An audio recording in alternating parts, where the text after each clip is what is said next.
wàllu wi ni mel donc au total daal 157 308 ci ay candidats moom la ñuy dala jàpp ne ñoo doon door ni ki démb li nga xam ne moo di baccalauréat yi li ñu nemmeeku nag dans le territoire national mooy que ni bari na ñoo xam ne ay absence lañu surtout ca diwaanu Thiès loo xamante ni am na fa mais nag leneen loo xamante ni moo bettee ci wàll wi comme ni ko ñi yaakaarewul woon sax nga xam ne ñu bëri dañ jàpp ne peut-être examen yi ñu pousse ko wala ñu daldi ko rek maanaam dàqandi fi nga xamante ni moo di Sénégal ndax Covid bi ni mu meloon mais nag heureusement mbir mi mujjee naa am waaye nag am loo xamante ni lu ci bett la mooy que ni matukaay yi ni ñu ko jëlee presque ci foo mëntu dem loolu aussi nekk na ci loo xam ne beneen performance bu taxaw la mais amet li nga xam ne tam moo ci dellu si waat beesaat ci encore mooy wàllum tricherie ak li nga xamante ni jot nañ ko ci gis ndax mbir mi mu nga xewee fa nga xamante ni moo di ci diwaanu Pekes xam naa xaw ma ñan moo fi xam fu Pekes nekkee diwaanu Tivaouane la mbir mi daal di xewee moo di épreuve yoo xamante nii booy yoruñu sax li nga xam ne moo di épreuve yi waaye correction yi nga xam ne nii moom la ñu war a yor pour rek daal di indi ay correction bu ñu amalee examen ba pare moom la ñu toll ci benn groupe WhatsApp bu toll ci une vingtaine d'étudiants moom la ñu dal am di ko tasaare ci seen biir ci diwaanu Pekes ba pare nag mbir mi fi mu doolee mooy gendarmerie ginnaaw bu muy def enquête am ci biir examen yi sax bokk na ci ñi nga xamante ni maanaam ñett ñoo xam ne dañ leen a fekk ci biir classe bi nangu seen ay téléphone mais ci téléphone yi dañ leen a gis ne déjà ñu ngi yore woon li nga xam ne mooy correction épreuve yooyu ñoom di ko jëfandikoo li ni mel aussi am ci diwaanu Guédiawaye étudiants yo ñoo xamante ni tamit dañ doon def ay candidat lañ ñoom tam dañ leen daa mujj jàpp ngir aay leen ñoom tam ñu arrêté li nga xam ne moo di examen yi mu toll ci ñaari ndongo foofu la ci diwaanu Guédiawaye mu di loo xamante ni à chaque fois mu ngi dellu si presque ça fait plus de 5 ans mu ngi nii à chaque fois ba examen amee di nga dégg soit ñu ne la épreuve yi moom moo doon circuler wala soit nga dégg ñu ne correction yi moo doon circuler mais pour la première fois aussi ñi gis tolluwaay bi ni mel ay ndongo daara di utiliser seen ay téléphone bien vrai yàgg na fi mais partager presque li nga xamante ni mooy résultats yi avant même ñi yegg ci li nga xamante ni moo tukkee ci wàllum lëjmët wala sax nag joxe ay résultats. man de saa chaque jour li may wax réew mi dafa toll foo xamante ne nii te malheureusement booy wax nit ñi duñu comprendre enjeu yeeg danger bi. maanaam ñooñu c'est des futurs ministres et des présidents de la République c'est-à-dire loolooy danger bi mooy que ne ñun maanaam suñu giiru dund ay sàcc ñooñu nar a jiite ay sàcc ñoo nar a nekk suñuy président ak suñuy ministre c'est-à-dire ñuy jàng toll ci njàng di sàcc te demaguñu fenn mooy li waa ji doon wax qui vole un œuf volera un bœuf. waaw c'est-à-dire ñii maanaam boo leen dénkee keesu milliards nu ñu koy def c'est-à-dire loolu mooy sama problème ñoo ba pare liy wundu beneen affaire mooy que ba tey jii nii ci réew mi xaw ma corruption laa koy tuddee. xaw ma ay groupe de malfaiteurs ñoo xam ne tout le temps ñoom ñoo ñuy jiitewaat parce que ay épreuves yu ñu corrigé ba pare bu demee ba àgg ci ay groupe WhatsApp ça veut dire ñu ko corrigé wala ña ca jot ña si seen loxo jot parce que maa ngi yow Babacar mën nañu. il y a des personnes yoo xamante ni ñu au placé ñoom ñoo koy génne. maanaam mooy li ma lay wax maanaam man sama peur parfois su may wax foofu la toll ci niveau boobu. mooy que ëllëgu Sénégal. ci njuuj njaaj ci sàcc ci tappale ci taf yëngal nañ ko nar a yar moom lañ ko nar a yoree ba kenn xamul ba ilaa yow mi diin sax boo demee parce que à chaque fois nga jàpp ne relève bi ñëw wala ci ñi ngay am yaakaar muy suñu ndaw yi suñu élèves yi suñu étudiants yi chaque jour foofu ngay gën a amee ay déception ci ñoo xam ne amuñu benn dignité amuñu benn ngor man je pense que ne boo demee ba ñu noddu sa tur ca noddukaay ba ne yow am nga bac mu leer na ne yow ay épreuve corrigée nga sàccoon yor ko sa téléphone est-ce que yow di nga fier est-ce que di nga yuuxu man maa ngi doog a comprendre lu tax léegi bu njëkk ba yow boo daan gis ñu noddu kenn turam ci bac da ngay gis muy yuuxu daw seen kër jooy ba àgg mais léegi booy léegi dañuy noddu seen tur ñuy sinap ndànk di dox di ñib ça veut dire que maanaam ñoom sax fier ñu ci am am na loo xamante c'est parce que xam nañ ne dañ koo sàcc c'est vraiment dommage parce que dañuy dem bay niroo ko xaw ma sax nan laa koy tuddee benn irresponsabilité boo xamante ni day taxaw xam nga ndongo yi dinañ dem balee ni balaam mais ndongo mënul am benn prise bi wala benn pouvoir bu koy may ba muy dem di am accès ci yenn niveau yi pour mën a am li nga xamante ni mooy correction yi parce que tey tu vois bien au Sénégal même bu fekkente ni sax bu nekkul dans la vie réelle am na loo xam ne ñu ngi la koy wan au niveau des séries télévisées mais ce sont des réalités yi nga xam ne mu ngi nekk ci biir école yi nekk aussi ci biir njàng les personnes bien placées ñi nga xamante ñoo war a mën a ceinturer wala jox sécurité li nga xam ne mooy wàllu ñu koy téye di ko divulguer di ko jox ay élèves di ko partager ak ñoom pour lan échange lan lenn kese la mooy soit profit mooy xaalis kese moo koy def ak doxaat foofu seen élève bu gel yi problème bi nekkee nag parce que vraiment li ñu war a lire mbaj ba xool ko mooy ñan ñoo nekk ci ginnaaw bay génnee épreuve yooyu nga xamante ne c'est déjà corrigé jox ko élèves yi nan la ñuy def ba am si accès pour mën di ko distribuer foofu la problème bi nekkee. ñun tamit il faut que ñu corriger leen, il faut que tamit ay daan dal seen kaw, il faut que ñu sanctionner leen ci loolu nga xamante ne moom la ñuy def, bañ ko yemale rek si élèves yi, parce que élèves yi dañu war a mën a ñëw rek daal di def seen i épreuve. loolu moo waral amet niveau bi léegi baaxatul, parce que bu fekkee ni da ngay def bac di sàcc boo demee à l'université daal leer na moo waral ñi nekk ci biir restaurant yi di saccager ka dóor plate ka toj chaise yi, loolu dong lay joxe. waaye oustaz avant Aïda man am naa lu ma ci wax comme que ñoo xamante ni sa xale yi ñoom ci boppam ñoom preuve yi ñoom ñoo ko sàccal seen bopp wala seen maître ñoo leen ko sàccal. waaw loolu ñu war a lijjanti ba pare mooy grande question bi. maam ñu war a lijjanti maam ñu carrément xale yi moom biñ xamuñu affaire fu mu nekk. waaw la ko fa jëlee la ñu war a xool. enquête moom buñ ko baax. waaw mën naa loolu laa jox. waaw jàpp xale yi ba pare yemale ko fi nag. moo ko fay yemale moo dul yoon. Aïda c'est déplorable, mais ce sont des faits yoo xamante ni dafay ñëwaat chaque année effectivement chaque année nekk day jéggi dayo tey ñu ngi wax ci impact réseaux sociaux yi ñu ci am principalement WhatsApp mu nekk benn moyen la boo xamante ni pour étudiants yi d'habitude comme boo waxee ñu ne yaay damay jàng suñu groupe WhatsApp yi la plupart du temps fa nga leen di dégg te groupe yooyu nu ñu koy bokkee seen profil je pense que ne fañ ko jotee ba partager ko foofu tamit la mën a jógee te bu ñu situé responsabilité yi rek kenn ku ci nekk am nga ci wàll wax ngeen ko yéen ñëpp professeurs yi kenn mënu leen ci génnee te yaakaar naa ne bu ñu waxee suñu système éducatif bi dafa jagadi notre système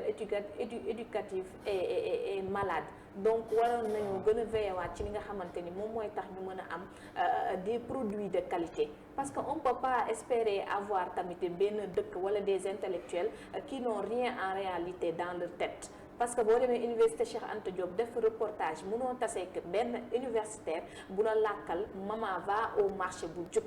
ci yii lay jógee da ngay gis bac boo xam ne bu ko amee sax danga naan kii naka la def ba am bac, ba ñi ko ñàkk sax ñoom ñoo koy gën a am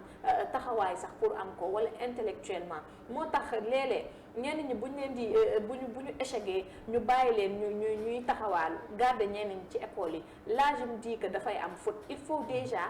ci lii ñu sukkandiku ci ngir préparer ñenn ñi léeg-léeg bu ñu échecgee ci baccalauréat bi ak jàng dañ leen di xamee ñoo xam ne dañuy jàng bay bëgg a dee. surtout duñu am baccalauréat ñu defaat loolu malchance la, mais ñu trouver comme ni ñu koy defee ci réewu Europe yi ay moyens yoo xamante ni day tax ñooñu ñu jàppale leen defal leen ay formation professionnelle ba ñu mën a jëriñ réew mi au lieu que ñuy toog ci bopp koñ yeeg fenn fu nekk di fay taxawaalu.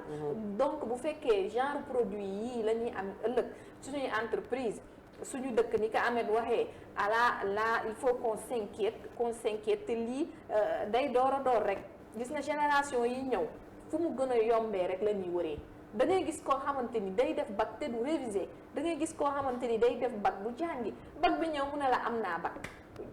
après naa la lu dul yàlla neen la mais fii nii wax dëgg yàlla looloo ñàkkul doo ko fay. problème bi fi muy juddoo parfois sax mooy léegi li ñuy def moo gën a osé, parce que tu vois quelqu'un boo xam ne moom en âme et conscience leer na ko leer yàlla ne moom il wala elle ne mérite même pas ce qu'il a eu, mais su amee lan lay def ay sinap de naan sama nangam yi di gaaruwaale ay du genre, c'est-à-dire ce sont des choses yoo xam ne ça arrive, ça se passe dans la société di Babacar dogguma li nga ma nekkee kaw atum njàng am na benn waa ji ma fa toogoon du ma tudd mais damay toog moom gars yi def bac moom di gars yi jàng réviser moom du réviser day toog fu mu toog rek suñu toog ma ko waaye xaa doo jàng moom oustaz waxuma oustaz tan Abdoulaye ma damay am bac par force noonu la ma koy waxee mu ne ko ah bon moo am force ma xaaral am sëriñ bu ne man kenn ñaanoo damay am bac par force mais li nga bac bu ñëwee dafa am par force dafa génn d'office mais yàggut mais dañ ko mujjati waaw mu xam ne kon càccagal xam nga problème bi maanaam kooku fekk na moom déjà am na ko ko promettre wala leer na ko leer yàlla ne moom quel que soit ak li mënti xew moom dina am épreuve wala dina am loo xam ne moom mooy correction. Imaginez ñiy débuté ay examen nekk ci plein examen yow nit ki di ñëw ak téléphone am ak correction li nga xam ne yow moom la nit ñi def comme épreuve. C'est-à-dire que tey au Sénégal ba léegi nii il y a des étudiants wala des élèves yoo xam ne ñu am mérite lañu ci li ñuy def, ñoo xamante ni ñu jar a respecté lañ ci li ñuy def. Pourquoi? Parce qu'ils respectent exactement, parce que li ñuy def dañ koy def ak passion, def ko ak bëgg-bëgg. am lii ñu gën a nekk tey suñu problème xamala la mooy dafa bari ndongo yoo xam ne ñu ngi gàddu sax di dem mais xamala la dañ koy def tout simplement pour démontrer benn image boo xamante ni nekkul ci ñoom wala pour mën a am benn liberté bi di seen diggante ak seen i ay waajur donc imagine loolu nag moo nekk problème bi nga xamante ni day dellu si waat encore aussi mu am ñoo xamante ni seen lépp lu ñuy def xooluñu ci yàlla xooluñu ci yeneen bi tout ce qui loo xamante ni mën naa ñëw pour nekk koppar bu ñu koy partagé rek ñoom déranger tul leen loolu aussi dafa nekk loo xam ne mu ngi ci leneen li mooy à chaque fois dinañu dégg ne am na ay ndongo yoo xamante ni jàpp nañ leen wala jàpp nañ leen par ci par là mais suspension bi il faut ñu koy gën a xoolaat xam nga tey ñu ngi lay wax na la gendarmerie moo ngi amal ay investigation pour xool exactement source bi ak fan la bàyyi ko mais man je pense très bien que ni groupe WhatsApp bu 20 élèves daal di partagé bay daal di lëngamloo ci ay li nga xam ne mooy épreuve c'est très facile pour que ñu mën a xam exactement kenn ku ci nekk yow ak yow kan la mais au-delà aussi enquête bi on espère bien que ne la gendarmerie très bien voilà non mais noonu lay demee parce que tey boo demee tey ñiy jàngale ñi presque ñu partagé bokk même génération donc foofu le problème bi nekk mais quoi qu'il en soit daal en tout cas il est temps comme ni ko Abdoulaye Ndoye waxee ci xëtu yéenekaay ñi jéem a xoolaat système éducatif bu Sénégal jéem a xoolaat ndongo itam seen taxawale mais tamit responsabilité bi comme ñoom ni ñu koy nangoo aussi mooy que seen taxawaay seen diggante seen ndongo ñu gën ko xoolaat il est temps parce que li raam ci ñag bi la jëm tu fa amee kër kat daana ñaaw waaw kër lii bu mu déwén nga rund voilà nga rund ko mbaat fii ndax Sénégal lii mënoo nekk chaque jour bi ñuy def bac ñu ne fuite am na chaque jour waaw boo moytu jënga lii page bi bu ko denc non bii koy mëndir man bii kay fuite musuma fàttaliku bu ñu toogee ne fuite am mën ta nekk non ren kay dafa gën a jéggi da correction bu élèves yi toogal correction lañ def correction la élèves yi moom lañ toogal mais élèves yi am nañ fit boo xamante ne man dina def naa examen ba taay gis élèves yi dugg boo ma épreuve bi jeexee nga dugg ci toilette yi da ngay gis feuille yi maanaam seen pause yooyu ñuy jël wala seen salle yooyu ñuy def dem ci toilette yi nekk fa la ñuy def seen i affaire man communication bi ñuy def ci biir salle bi ba ki ñuy defaral jóg dañ jëli ko xam fi nga ko def loolu jaaxal na ma daal war nañ leen section de recherche dañ koy bind seen loxo mais sans oublier la responsabilité des parents am na sama at BFM boobu j'étais témoin des parents yoo xamante ni dañu préparer seen doom ba pare leeral ne ni amuñu capacité pour am li nga xam moom la ñuy mais dañ ko di jënd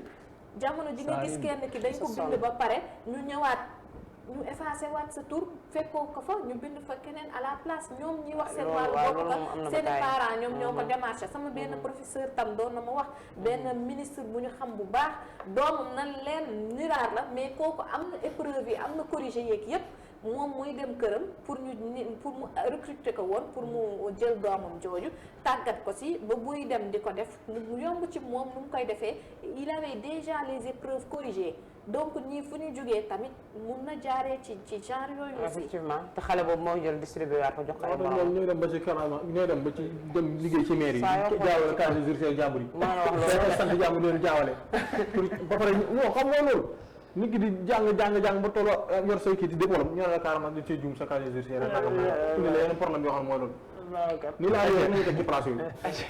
ay amee donc mu ngi noonu beneen ponk bi nag day nekk loo xam ne lu doy waar la bu di une personne nous on la connaît pas personnellement xamuñu ko dëkkuñu ak moom mais comme li ñuy wax nit buñ ko mënee xam ñi mu dëkkal ak ñi nga xam ne ñoo nekk ay mbokkam ñoo ko mën a seede mu di une fille boo xamante ni c'est une battante noonu lañ ko tuddee nee nañ daal teel a bàyyi njàng lool ngir rek jàppale ay waajuram waaye itam gën a taxaw li nga xam ne moo di famille am mu di ki nga xamante ni moo nekk rek Nogay Njaay ñu gën koo xam maanaam ci lobe moom ak anam bi nga xamante ni ñàkkee na ko bakkanam mu nekk loo xamante ni lu doy waar la ndaxte nee nañ daal fa nga xamante ni moo di ci diwaanu Zac Mbao mooy fa mu dëkk ni ki talaata bi nga xamante ni ci la génne woon ndaxte nee na dañ ko informé woon ci lu ñëwal moom mu ngi doon yëngatu ci wàllu mécanicien la woon maanaam mujj gi mu daal di dugg ci li nga xam ne moo di njaayum pièces détachées ci pièces détachées yi bi mu ci nekkee ba benn instant nee nañ daal biñ ko dalee di woone ko am na benn conteneur boo xam ne day ñëw yees moom tamit mu daal di génn maanaam wuy coup de téléphone ci diwaanu Zac Mbao ba mu dëkk ngir dem ci côté Brioche Dorée ba waxtaan ci xam naa lu ñëwal ci wàllum li nga xam ne moo di conteneur bu yees boobule nee na daal depuis mu daal di génnee foofu ba léegi daal defaat maanaam li nga xam ne moo di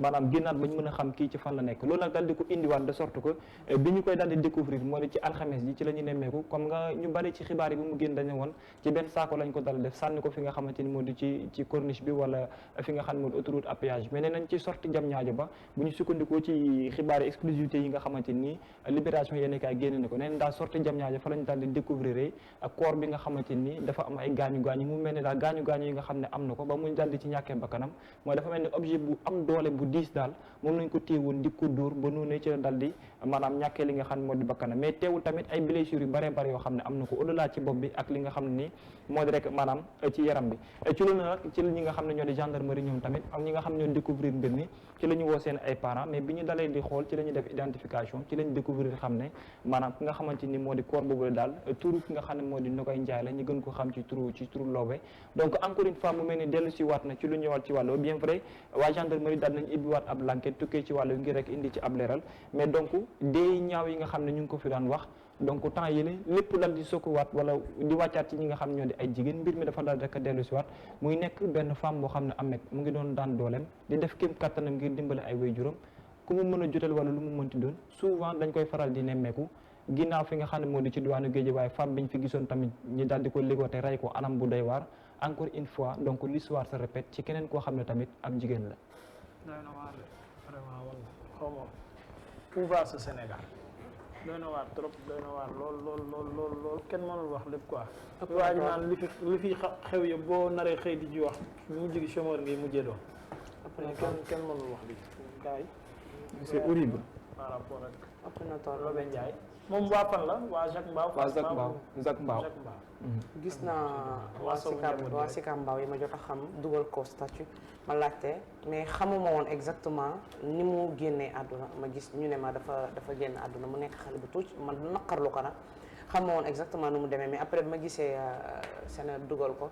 daf ma choqué comme Babacar li nga wax rek à chaque fois li nga xamante ne mooy rey yi ci côté jigéen ñi dafay bëri man question bi may posé mooy pourquoi jigéen ñi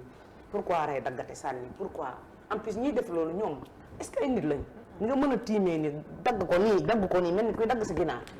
wala non mais est-ce que lii yàmbaa kese la dina ko def moom la ñuy tëb wala nga jël benn affaire dóor ko ci bopp nii sa yaram du daw sax muy sañee wala muy def naka su dul noonu nga tiim ko rey ko bu dee jël sànni ñoom seen yaram du daw est-ce que dinañ am conscience tranquille bu ñu tëddee est-ce que seen xel dina ko xalaat te bu subaa dañ koy répété waat ñooñu tamit war nañ leen xam fan lañ leen war a yóbbu xam nga dalal xel lañ leen war a yóbbu. mais d'habitude ñaar yi boo koy faral di gis Sénégal. bu ñu ko waxee bu ñu ko waxul li muy faral di gën a doon mooy règlement de compte lay doon. effectivement règlement de compte. soit am na du nekk Sénégal léegi ñi fiy dee d'une certaine façon yi presque nekkatul agression. comme ni ñu koy waxee. c'est vrai ñi agressé ñu ngi def ay jëf yu ñaaw. mais ñu ci ëpp ñi am dee yu ñaaw yi ni muy ñaawee di am ni. yu ci bëree bëri ay règlement de compte lay doon ci diggante ay ñaari nit. mais lu ci ëpp pourquoi jigéen. en fait man question boobu moom laay posé wu parce que bu ñu xoolee bu baax a baax 8 wala 10 cas bu amee presque 8 yi wala 9 yi jigéen lañu benn nga ci gis mu nekk góor lan moo xew carrément. cas bi te année yi yëpp passé cas bi amoon jigéen Louga bi amoon ci filaaw amoon Louga amoon grand yow Jaynaba mooy bambara la boobu noonu. mooy la femme des Parcelles Assainies moom mu ngi noonu même chose moom moo ko arrivé non fii ni Parcelles moom moo ko arrivé waat donc sécurité dëkk bi ba tey moom moo des bu baax parce que sécurité bu amoon dëgg am na yoo xamante ni balaa moo jeex wala balaa moo am ba jeex sax ñu yëg ko mais da ngay gis aux alentours yi ay yenn kër ay bâtiment nekk fa foofu la ñuy defee ñaawteef ray fa nit daggate ko fa def ko ci saak ba takk ko fa def fa ay fan ba kenn du ko yëg donc loolu lañ war a xoolaat bu ñu demee ba ay agresseur sañ a taxaw ci mbedd nit ñi toog ñi agressé nit ñi agressé nit maanaam ñi agressé nit nii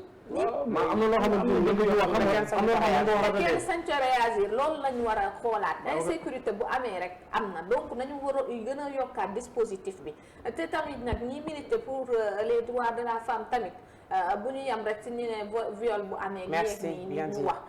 que ces féministes là génn tam wax ci jigéen ñi ñuy faat parce que tekkaaral gi bëri na at bi yëpp jigéen ñi fenn fu nekk dañuy violer surtout violer faat daggate violer faat daggate pourquoi cette haine envers les femmes bu fekkee dañ leen di jàppale rek ngir gën a mën leen a dooleel itam yi ñuy wax yëpp nañ ko daal di orienté ci fii ñu gën a joxaat gëdd parce que bu fekkee nit ki bu fekkee da nga jàpp ni yaa ko ëpp doole rek ba lu waay neex def ko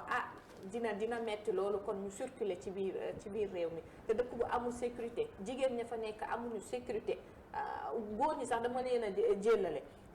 day doy waar donc il faut que ñu ça fait vraiment peur man li ma gën a choqué mooy si nawet bi rigole yi bi ñu koy dindi dañu gis ne ay nit rayoon nañ leen lu yàgg jël leen dugal leen ci sàpp sànni leen foofu nawet bi bi muy soog a dugg si xam nga sànq génn ci ay koor dafa bari daa am sànq kii dafa astu da nga am loo ko sànq lu am solo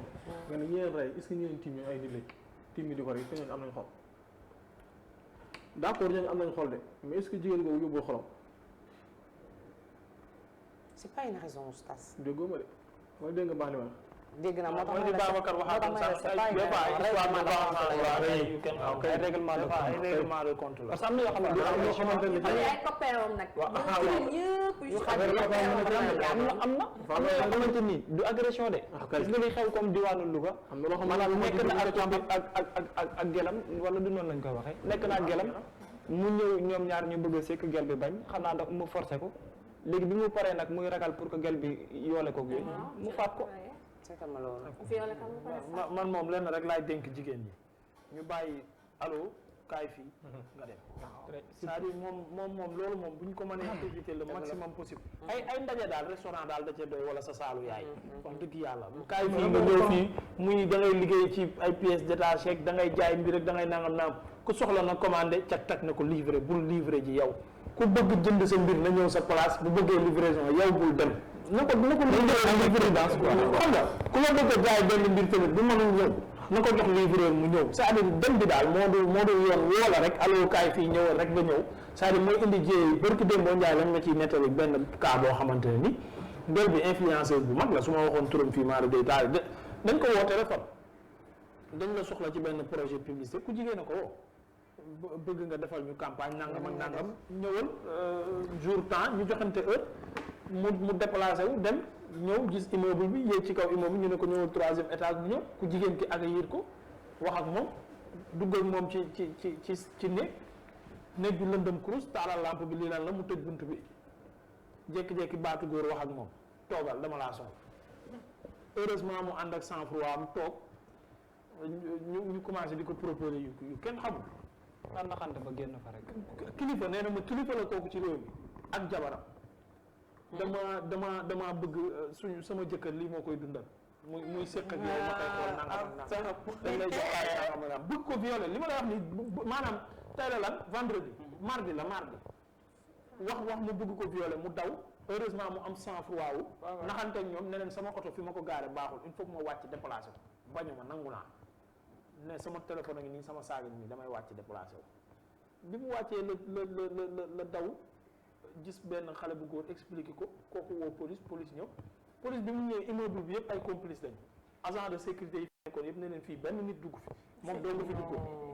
comme ça police a ngi ci enquête bi. léegi ana saagam ak téléphone bi mu bàyyi bi ñu demee fekk nañ ko ci néeg bi